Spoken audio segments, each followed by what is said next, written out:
It's another one of those supersonic evaporative coolers which keep me alive here, and I think that in this low light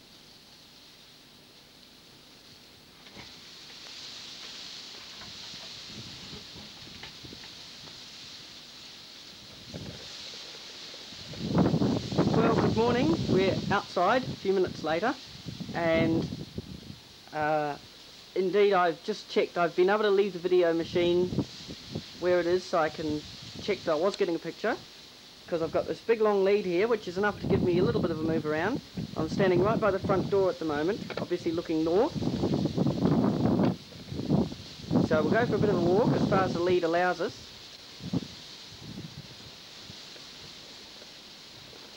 As you see to the north, it's like open farmland with some trees off in the distance, gum trees obviously.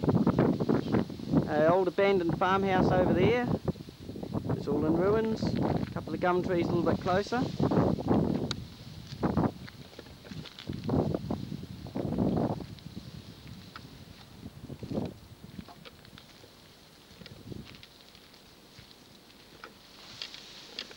Just easing out the wire here to see how far I can get.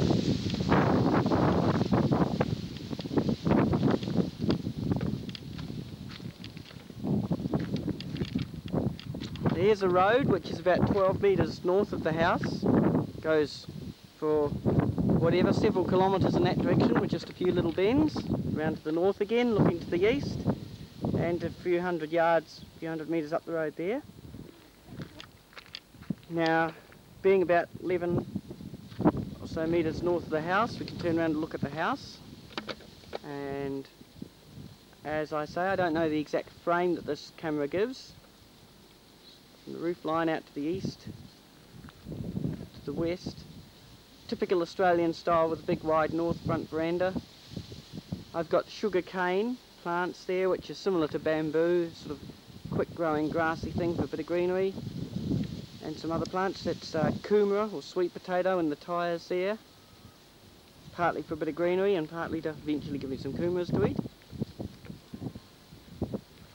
And a bit of a hedge I'm starting to get established here to separate this bitumen that was a car parking area when this was a petrol station, country general store, petrol station shop, whatever. There's all bitumen there, as you can see, and holes chiselled in it for plants here and there. And to give a little bit of separatedness, a bit of definition between the house and the street, I've got a bit of a hedge starting here with some native acacias or wattles and some native casuarinas or she oaks. A few palms there, mostly grown myself from seed, and standing, as I say, about right centre of the house.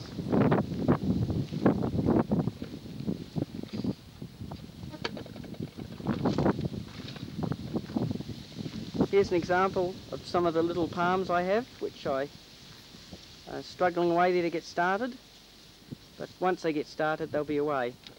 There's one there doing reasonably well. As you see, it's well up over the roof. That's a cocos palm, commonly called. Syagris is the Latin name. They grow well in Auckland. They wouldn't do well much further south than that, perhaps in New Zealand. They wouldn't do in England at all except in glasshouse.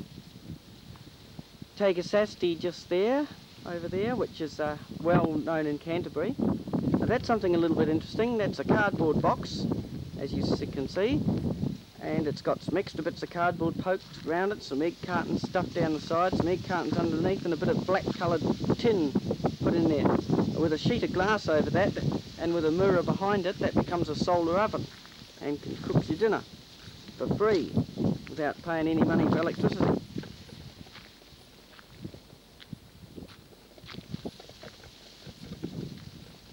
Have wire, will travel. That's the end of the wire. Towards the west of the house here, there's a water tank there, 1,000 gallon or 4,500 litre. Got various conifers and other things planted along to the northwest corner of the house there. Still got room if a wheelbarrow was moved and that to get a car in to park if I wanted to. The car's previously parked on the veranda there.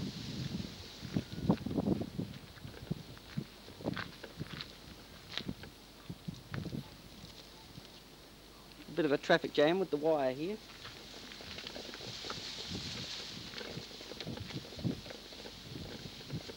Go to the east as far as the wire will let us.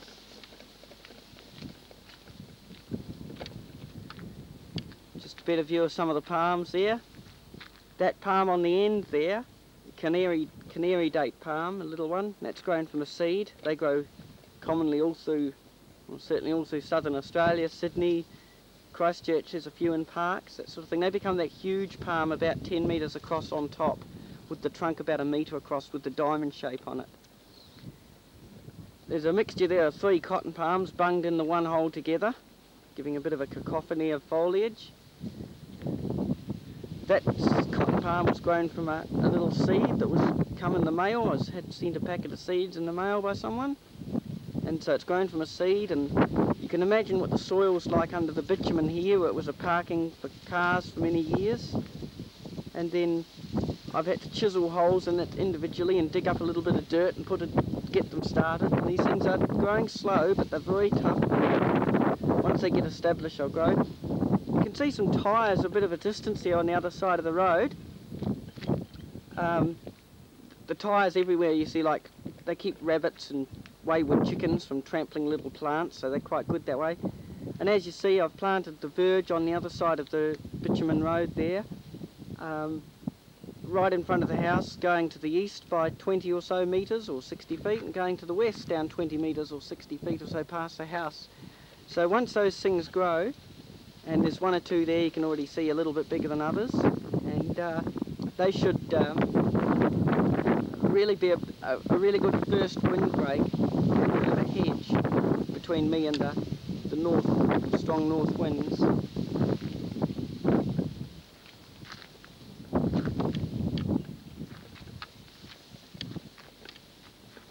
Looking just east of the house now, that's a big wattle. It's only kept that small because I keep hacking it back viciously, and for between 3 and 5 months of the year, at the moment it's a drab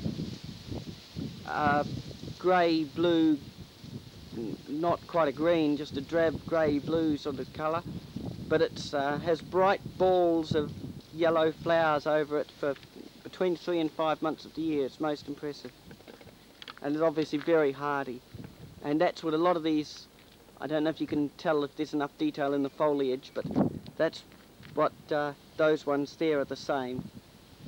And like that one over there, that little one there. So I've got 50 or 100 of those around the place.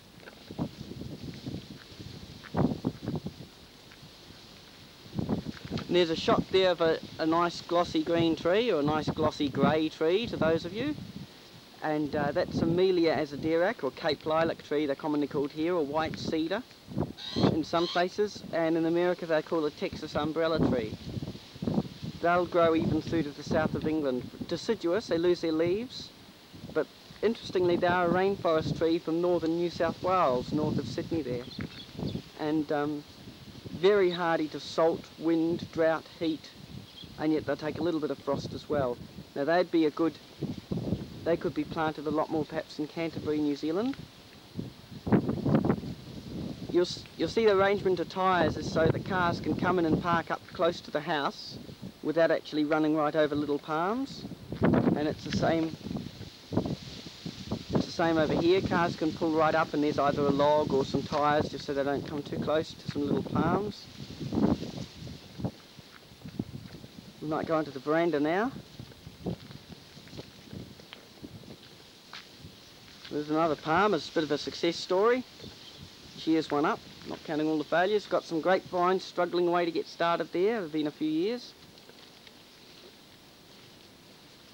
Got one of those nice little swing seat things there. The birds, I've taken the cushions inside. At the moment the birds keep coming and having a drink from my little pond there, which has got tropical taro in it, which the Pacific Islanders and that, it has like an underwater potato that they eat.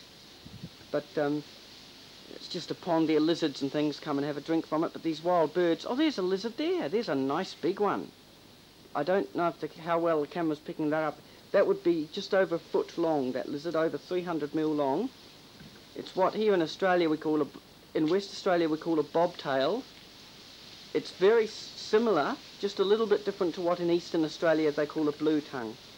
And they're fairly friendly. Anyway, lizards come and drink from the pond there, but lately these, being so hot and dry, the wild birds have been coming in, and they've been perching up here and talking to each other and pooping everywhere, so I took the cushions inside. But when it's not very, very hot, like this time of year, very hot, when I'd like to sit inside in front of those evaporative coolers, it's just nice for much of the year, for spring and autumn and for warm winter days, or even cool winter days if it's sunny, where the sun comes right in under the veranda here. You sit out here with a cup of tea or something, and that can even fold down into a bed, and you can have a snooze on it in the afternoon. Under the veranda here is a lot of seedlings and things get going, seedlings and cuttings, where the plants get a little bit protected. There's some more kumara, or sweet potato, growing in a stack of tyres, which are obviously full of dirt. And a bit of greenery, and the reward in winter is some kumaras, some fresh kumaras. And to the western half of the veranda we got a big old, it was a chili bin or an esky, depending on what country you're in.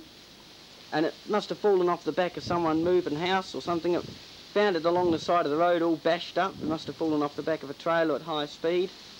And I filled it up with dirt, and I've had various things in there. Some raspberries, they didn't do well. The tomatoes didn't do well. The runner beans didn't do well. The Cape gooseberry, or physalis, which is what's in there now, is doing really well. That could be grown in England or New Zealand as a, you'd grow it like a tomato. You'd plant it in spring after frost and grow it as an annual. But here, where the frosts are gentle, that plant grows for years and years. And some more seedlings and that there.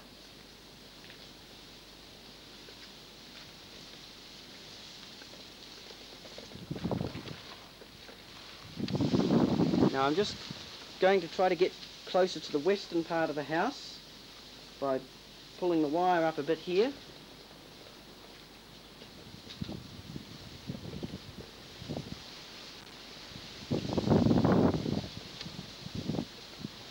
We've got a bit of a tangle of wires here. This must be great fun to watch. I'm guessing the fast forward picture search button is going to be getting a bit of a hammering. But I can't turn off the video unless I go right inside to do it. So anyway, here we go.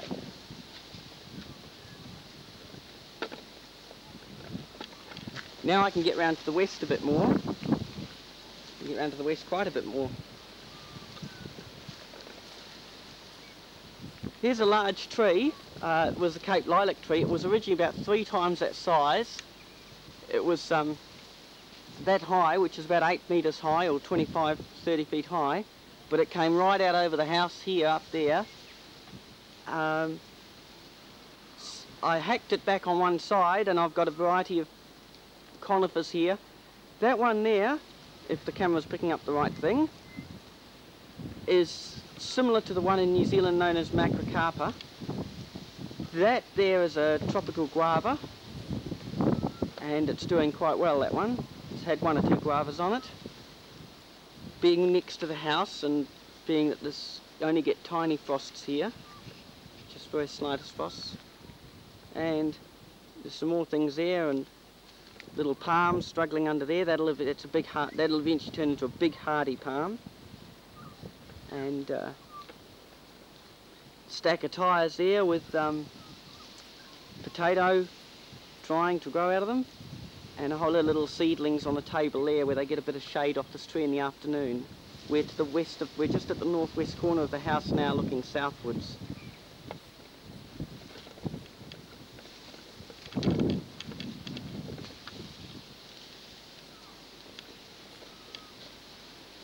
Another view of my excellent rainwater tank, which gives me nice fresh pollution-free rainwater to drink.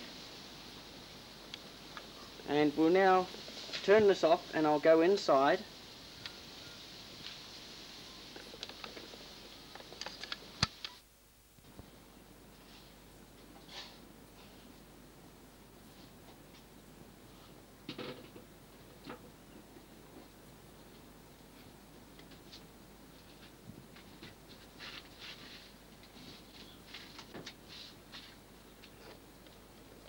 Well, here we are at the back of the house, the south side of the house, and which is the shady and the cooler side of the house.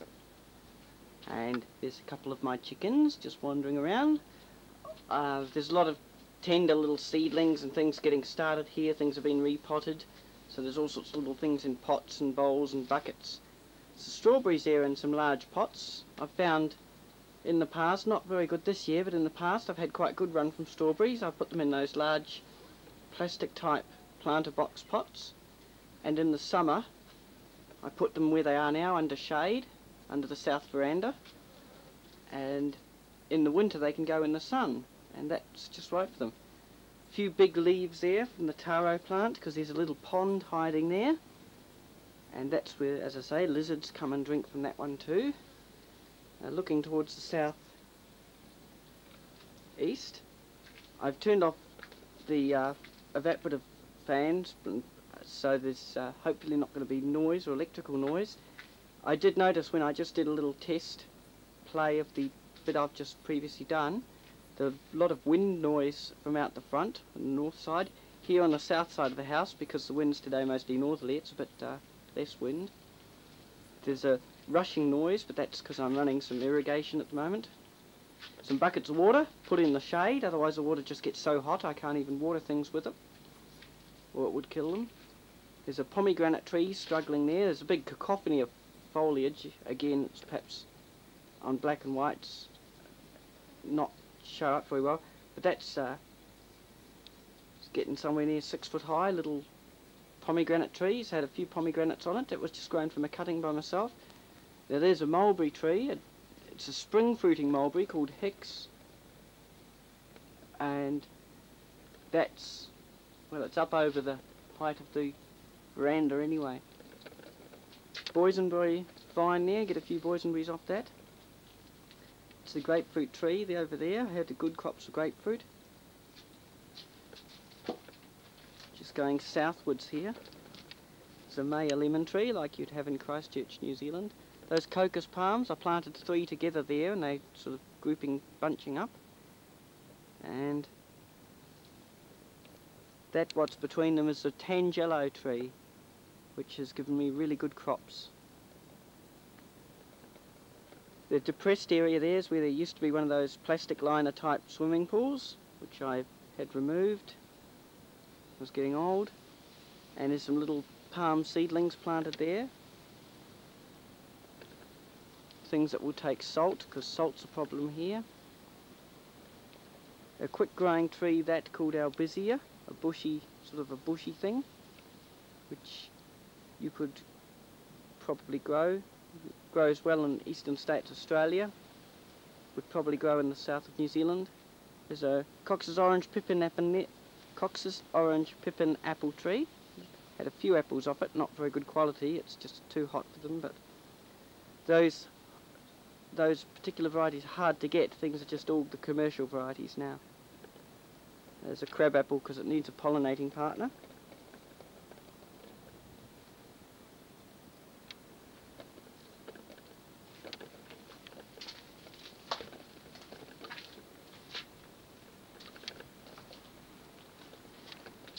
Just move eastwards here a bit.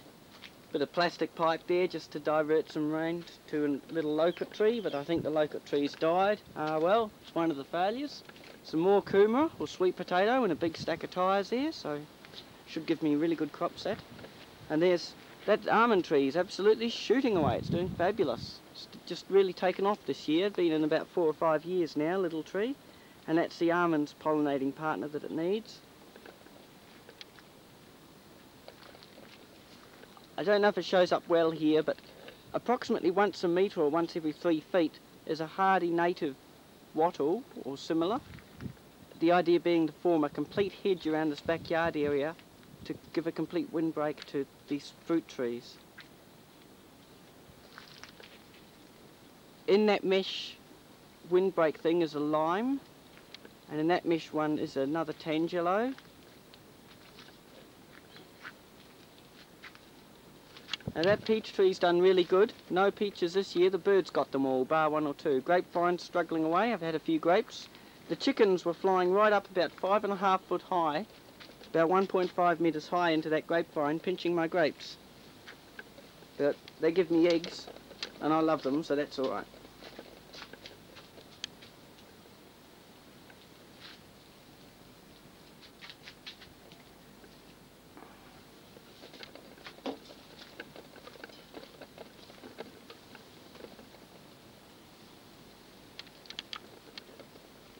There's just lots of things to snag wire on here. I have to be careful I don't pull the wires apart.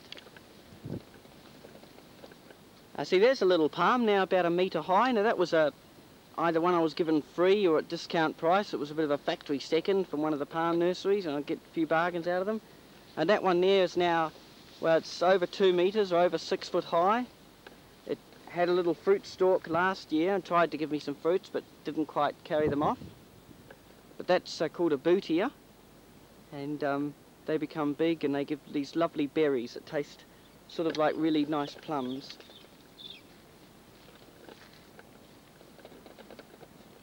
And there is a French prune tree, the plum, the French prune type of plum.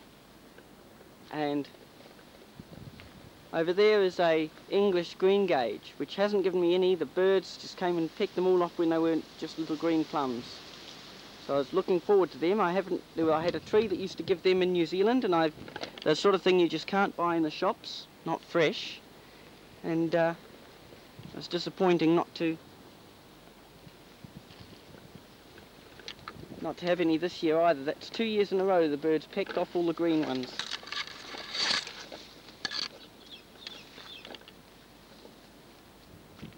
And we're getting here towards the gateway there, and you can see how these natives are now over 6 feet high, well over 6 feet high, starting to give me a really good windbreak from the south. There's a failure there, a macrocarpa type little pine tree. It just curled up and died last summer, and it's never come back. I thought it might have come back, but it didn't. There's a mandarin tree there. That's dead sticks. That's a mandarin. Was a great mandarin tree. Gave me lots of little mandarins, but no, that's just got stressed out or something and died. And there's a lemon tree, a kumquat tree, but sort of like a sour lemon, and a pomelo that's like a sweet grapefruit.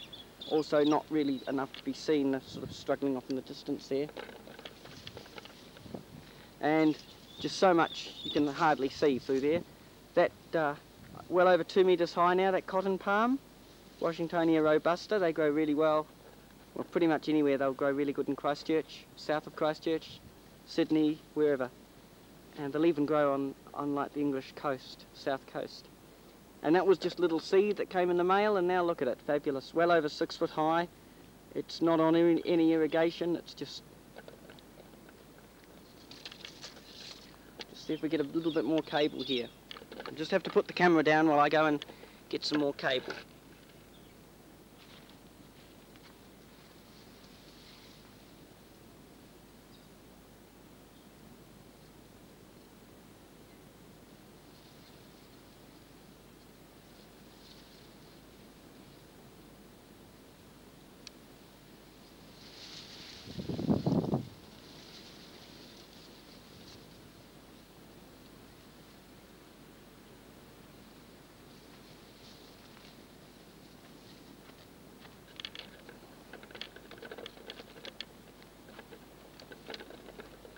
Alright, I'm just outside the south gateway to the rear yard. You can see some big shed over there, little shed, which is the main chook house, a big shed. And over to that way is another shed looking to the southeast. That's the southwest there. There's a large paddock there that previously had horses in it. There's a rain gauge. And that's one of the eucalypts that does do well in this salty land. Although this camera won't pick it up, where the ground is in those little patches where it's actually dry and there's no dead weeds, that's actually white with salt. The poisonous salt that's coming up from under the ground. It's a major environmental problem all throughout the wheatbelt regions of West Australia and well, throughout the wheatbelt regions of most of southern Australia. Some little of those Cape lilac trees there starting to grow well. Little seedlings I've planted. They've been going a couple of years now. They're quite salt tolerant, and if they can get established they'll do well. And some more little palms there struggling away.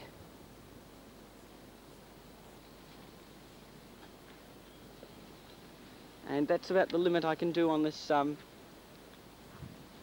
cable I have here, the wire length.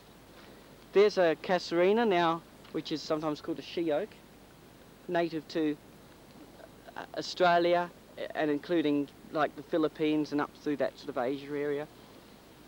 It has needle-like leaves like a pine. They are hardy, and that one would be 3.5 metres high now, about 10 or 11 foot high. As you see, the chicken's very tame. They wander around the garden. They're let out in the morning and they're locked up again in the evening. They just wander around. They stay fairly close to the house, but they could wander around as great an area as they wanted because there's no boundary fencing. As you see, like a few scattered gum trees off in the distance, some of them quite big, some of them small. Bit of straw there, some old straw. This is the first year I've ever had a chance to mulch because I was able to buy some straw cheaply and also have it delivered because I haven't got a car, so the neighbour delivered it, and about half a tonne per bale, about 5 foot diameter. And that's why in some areas to the northwest of the house there, that's all very deep with straw.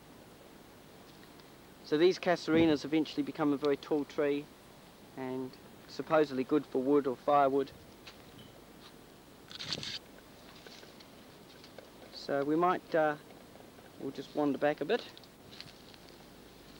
I just have to be very careful not to snag the wire. There's so many bits of foliage in that here. Now there in the distance is one of those compost cone bins, which is a cone shape with a lid on it. You just pop all your rotten bread, potato peelings, whatever.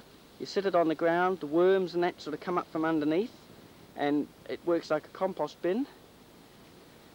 And it almost never fills up, and you just sort of gently rock them and tip them a little to one side. After about 6 months you tip them a little to one side and scoop out some fresh compost from near the bottom, and you just keep on adding stuff on the top. That's got a little rubber tyre on the top because the wind here whistles so strong sometimes it was just tearing the lid off it. So it's got a little tyre on it to hold, the weight holds the lid on. From the south looking northwards, that's what the south end of the house looks like, the back door. And this whole backyard area that now is lumps of foliage here, this was totally empty when I moved in. This whole backyard area, there was a pool in that low area there where there's been some excavation. It was a plastic liner swimming pool. And otherwise this whole area, there wasn't a single bush, there wasn't a single tree, there wasn't a single geranium flower or anything. Geranium flowers looking a bit hatted at the moment, but they're very tough and they bounce back.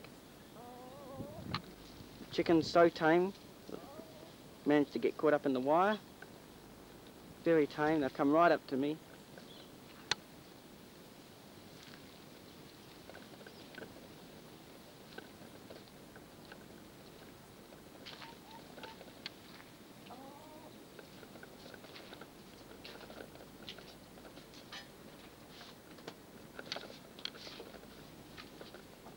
And here we are back near the back door again. But we'll just head westwards as far as the cable will let us go. Yes, all the people on the television can see you're a friendly chicken. You can't eat the wire.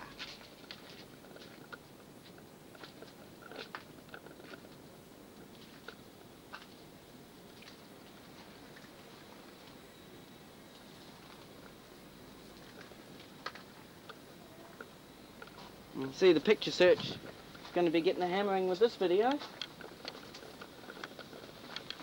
But with these cheap cameras, you can't, if you turn the camera off, the video machine is still recording. It's not a full-on type video camera. Alright, here we are at the southwest corner of the house. There's a lovely little pomegranate tree there, now about 5 foot or 1.5 metres high. And that was just a cutting. The large gas bottles for the cooking. I can see a little bantam there. There's a white silky bantam. And the palm there. There's a tractor tyre full of dirt with some tomatoes in it. It's just a bit of an experiment this year, and it seems to be working reasonably.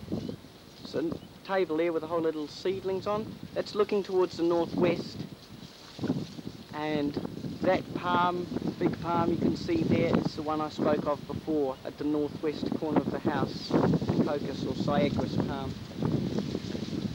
That's an old bird cage, about 3 by 2 metres or 6 foot by 9 foot, and that's got a few veggies and that in there. Again, a bit of an experiment, some tomatoes, some rock melons, some lettuce and cucumber.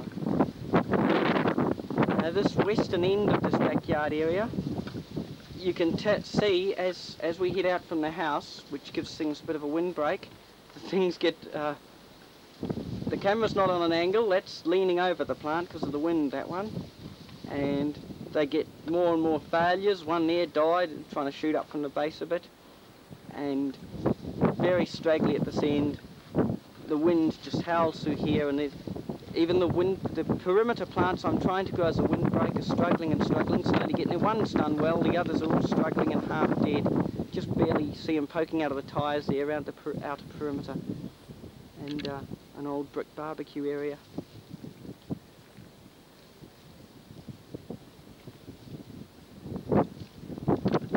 There's a large gum tree, I guess it would be 15 metres high altogether. And a bit straggly looking, perhaps affected by the salt. It's obviously fairly salt tolerant to still be alive. Probably be a very old tree, that may be over 100 years old. And that's the one the guinea fowl actually fly up into at night, because they look for the tallest tree around. And out to the northwest there's some sunflowers off in the distance there, struggling away. They suffered a bit the last couple of days I was away from home, and they missed watering for a day, but hopefully they'll bounce back. They come from desert areas of Arizona and Mexico, so we'd hope so. Just I've got a little bit more cable here I can reach.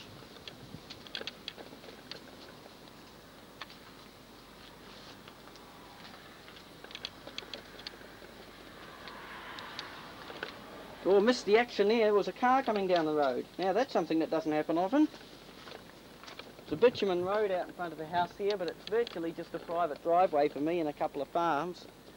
Well, he's gone off in the distance, off down that way. Ah, well, we missed it. Oh, there's the excitement for the day gone.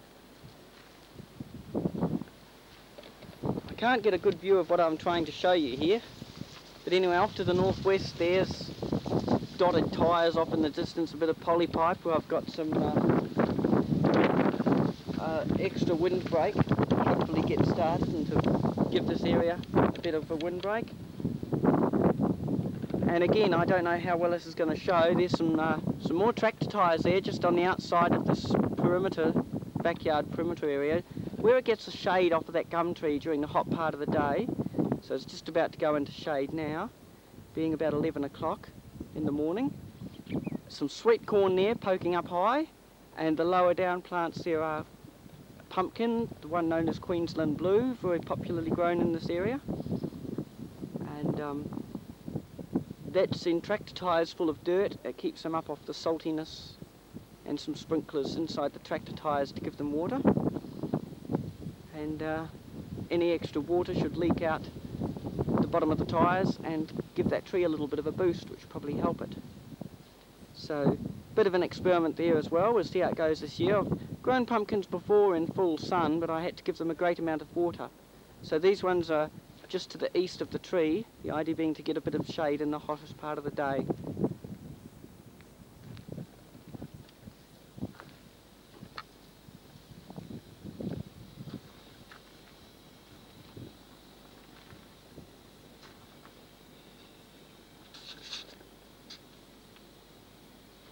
Alright, and just looking, standing at the southwest corner of the house, looking eastwards. The geranium, as we've said before, grows like crazy, different varieties of geranium, and the wormwood, Artemisia, which is a herb that some people grow, very hardy. It's in the shade at the moment, but the sun does come through here in the late afternoon when it's very hot. That palm there is a Camodorus safritzii, which is mentioned in some of the books. A very good indoor palm, but in areas like this where I just get that tiny little touch of a frost, if it's outdoors right next to the house, where it doesn't get the frost, it can grow outdoors. And you see how healthy that one is? It's well over 1 metre or 3 feet high, and suckering up some babies from the bottom, which is a natural growth habit of theirs. Now that plant there is a castor oil plant, sometimes called the castor bean plant, and the reason for that is even from the south side of the sky, the light is so bright in this area. Like, it was very unpleasant trying to watch TV, and I made that little roll-down curtain out of shade cloth, and every spring I used to roll that curtain down over the laundry window, because otherwise the light would shine in on the reflect off the television screen in the living room. And but then a couple of years ago I planted that castor oil plant, which is in many areas of weed. I understand they're quite a terrible weed in northern New South Wales and southern Queensland. But here it's too dry for them to be a weed. They need a bit of water to get them started, but they're quite hardy once it's established. And that is grows up in front of the laundry window there and gives a bit of shade. It stops a bright area of southern light reflecting off the TV screen, so that's a little thing there. As you see, the chickens, when it's hot, they all crowd around the southern half of the house here where it's a bit cooler. We might turn off the camera now and just set up for a shot outside the south part of the house. The back door is just open at the moment because I'm just checking the video going. That's what I'm doing.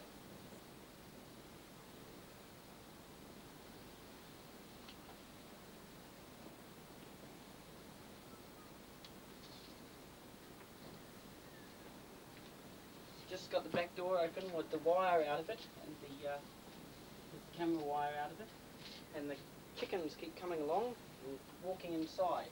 I've got a bit of rat and mouse poison inside here, so if they find that, they'll eat it. It's definitely not be habit forming for them. They're so tame, they'll wander in the house if the door blows open.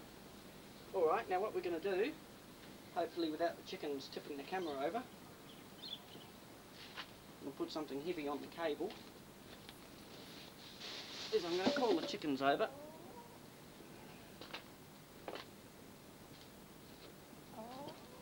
Chook chook! One man managed to tip a bucket of water over it so I can't get here. Chook chook! And I can hear the guinea fowls here too. If I set up the shot right, I should be in shot about here. Chook chook! Chook chook!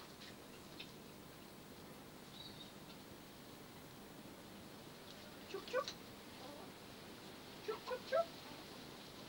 Chook chook chook! Chook chook chook!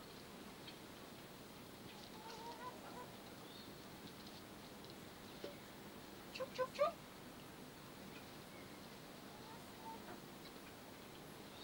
The guinea fowls are off slightly north of here, just under a bush over there, and they don't seem to want to come display themselves.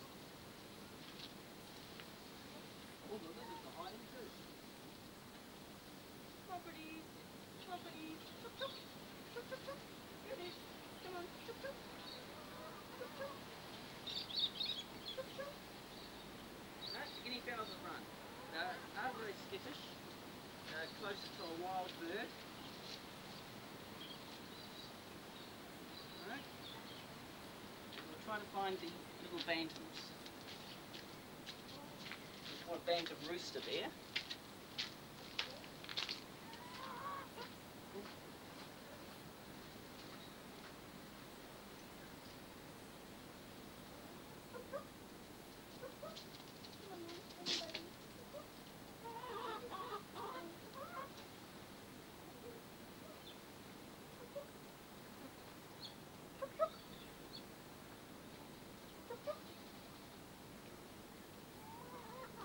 Here it is. Good coming.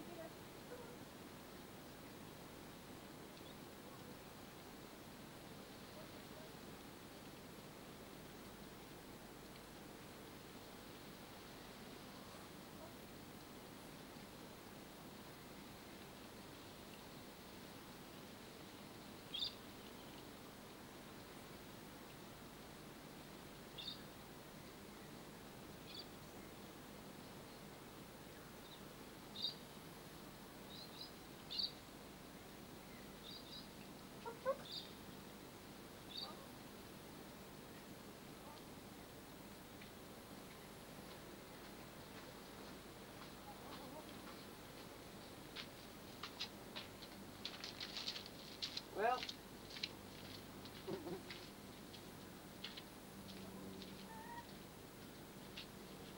mother bantam and the two baby bantams don't want to come in and get any free tucker here, and the guinea fowl don't want to come and get free tucker. So it looks like it's all off for these few chooks.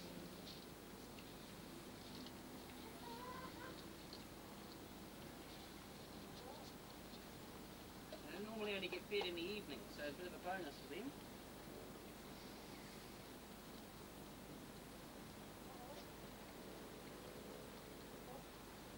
They're all pretty tame. Not terribly thrilled if you pick them up, but they're quite tame. Yeah, you want to put you down, don't you? There we go. Just like that.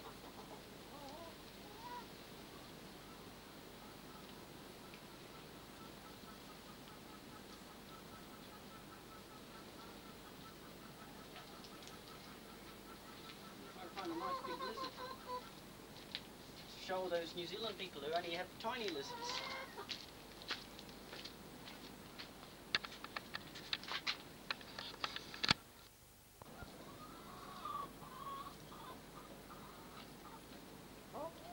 Yes, well, I've just been for a walk around the house, and I've been pretty much all the way around, and those nice big friendly lizards that I normally have, that we just saw a glimpse of one on the front veranda, I can't see any.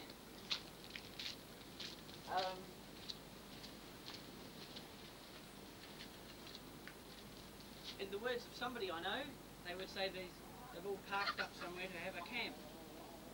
So yeah, they've all gone. Under the house they find little gaps when it's cool, to keep cooler. And come late afternoon the lizards will come out and try to get a close up of one of them. Alright, so we'll stop this video now. It's about 11:45 now. It's just a couple of degrees off the 40-degree maximum they expect for today. It's very hot out here. And if I hadn't put the grain here in the sun, so we get plenty of light for the camera, then the chickens would normally stay in the shade too, so I'm going in the shade now.